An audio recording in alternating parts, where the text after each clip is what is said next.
हरे कृष्ण, राधे राधे। पितरों को श्राद्ध की प्राप्ति कैसे होती है? यह जिज्ञासा स्वाभाविक है कि श्राद्ध में दी गई अन्न आदि सामग्रियां पितरों को कैसे मिलती हैं, क्योंकि विभिन्न कर्मों के अनुसार मृत्यु के बाद जीवन को भिन्न भिन्न गति प्राप्त होती है। कोई देवता बन जाता है, कोई पितर, कोई प्रेत, कोई हाथी, कोई चींटी, कोई चिनार का वृक्ष और कोई तृण। श्राद्ध में दिए गए छोटे से पिंड से हाथी का पेट कैसे भर सकता है? इसी प्रकार चींटी इतने बड़े पिंड को कैसे खा सकती है? देवता अमृत से तृप्त होते हैं, तो पिंड से उन्हें कैसे तृप्ति मिलेगी? इन प्रश्नों का शास्त्र ने सुस्पष्ट उत्तर दिया है कि नाम गोत्र के सहारे विश्व देव एवं अग्निश्वाद आदि दिव्य पितर हव्य कव्य को पितरों को प्राप्त करा देते हैं। यदि पिता देव योनि को प्राप्त हो गया हो तो दिया गया अन्न उसे वहाँ अमृत होकर प्राप्त हो जाता है। मनुष्य योनि में अन्य रूप में तथा पशु योनि में तृण के रूप में उसे उसकी प्राप्ति होती है। नागादि योनियों में वायु रूप से, यक्ष योनि में पान रूप से तथा अन्य योनियों में भी उसे श्राद्धेय वस्तु भोग जनक तृप्ति कर पदार्थों के रूप में प्राप्त होकर अवश्य तृप्त करती है। जिस प्रकार गौशाला में भूली माता को बछड़ा किसी न किसी प्रकार ढूंढ ही लेता है, उसी प्रकार मंत्र तत्तद वस्तु जात को प्राणी के पास किसी न किसी प्रकार पहुंचा ही देता है।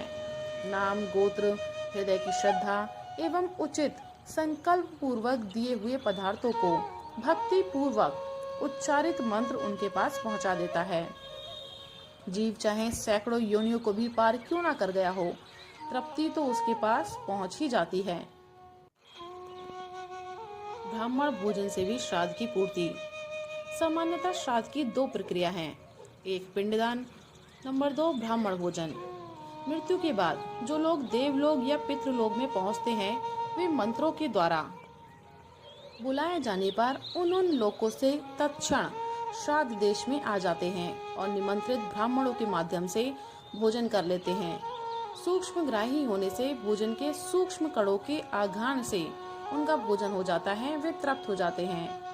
वेद ने बताया है कि ब्राह्मणों को भोजन कराने से वह पितरों को प्राप्त हो जाता है। इस ओदनोपलक्षित भोजन को ब्राह्मणों में स्थापित कर रहा हूँ। यह भोजन विस्तार से युक्त है और स्वर्गलोक को जीतने वाला है। इस तथ्य को स्पष्ट करते हुए मनु जी ने लिखा है, ब्राह्मण के मुख से देवता हव्य को और पितर कव्य को खाते हैं। पितरों के लिए लिखा है कि अपने कर्मवश अंतरिक्ष में वायवीय शरीर धारण कर रहते हैं।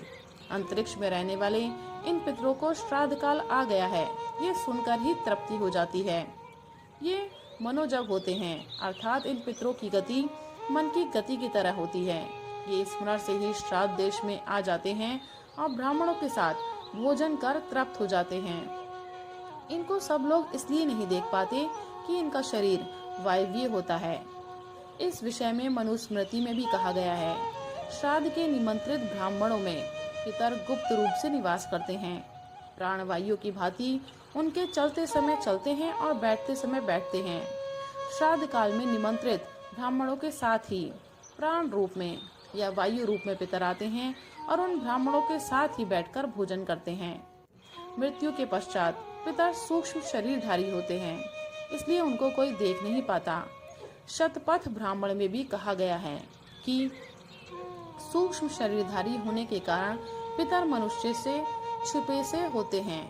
अतएव सूक्ष्म शरीरधारी होने के कारण ये जल, अग्नि तथा वायु प्रधान होते हैं, इसलिए लोक लोकांतरों में आने जाने में उन्हें कोई रुकावट नहीं होती। राधे राधे, हरे कृष्ण।